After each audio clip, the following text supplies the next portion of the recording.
This is the first of 2 video lectures on fiscal policy. This one is part of SF6, so it will be on the exam in April, on April 9th.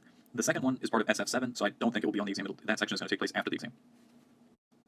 So fiscal policy refers to changes in taxes and government spending, both of which are controlled by Congress, that are going to impact aggregate demand. So suppose taxes increase. How is this going to influence aggregate demand? Well, we know it's going to increase consumption. When people have to pay more in taxes, they have less in disposable income, so they're going to consume less. So that's going to reduce consumption and reduce aggregate demand. We can also think about changes in G. Earlier we talked about how an increase in G will tend to increase aggregate demand. In this video, we're going to spend a little bit more time thinking about some of the complications that last week we swept under the rug. And we'll continue to talk about more complications in section SF7 after the exam. So in general, the complication is that y here is on both the left and right-hand side. So if you increase g, you increase the right-hand side, but that influences y, which feeds back into the other variables on the right-hand side, and you get a lot of complications. The main one we're going to focus on today is how you can have g impact y, which then impacts consumption, because consumption depends on y, which then impacts income, which then feeds back again into consumption, and so on.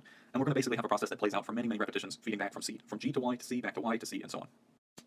So suppose you increase government spending by $1. Then the direct effect on y is that expenditure is $1 higher. But if expenditure is $1 higher, then income must be $1 higher.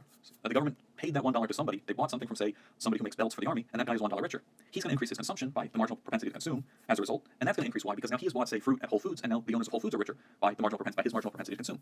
So since y is higher, since their income is higher, they're going to go out and spend some of that higher income, and this whole process is going to keep playing out over and over and over. And we call this in general the government spending multiplier. Since the government is increasing expenditure by $1, but it's having a ripple effect on C, which is going to mean that there's going to be a net increase in total aggregate demand of more than $1. So how large is this government multiplier?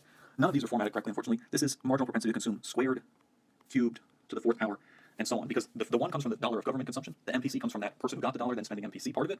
Then the next person has MPC dollars, they spend MPC part of that, so that's MPC squared, and the process repeats over and over. It turns out that you can simplify this sequence, or series, it's a series, to 1 over 1 minus MPC. So for instance, the multiplier, and we call this the G multiplier. So for instance, if MPC is 0.1, we'd have 1 divided by 1 minus 0.1.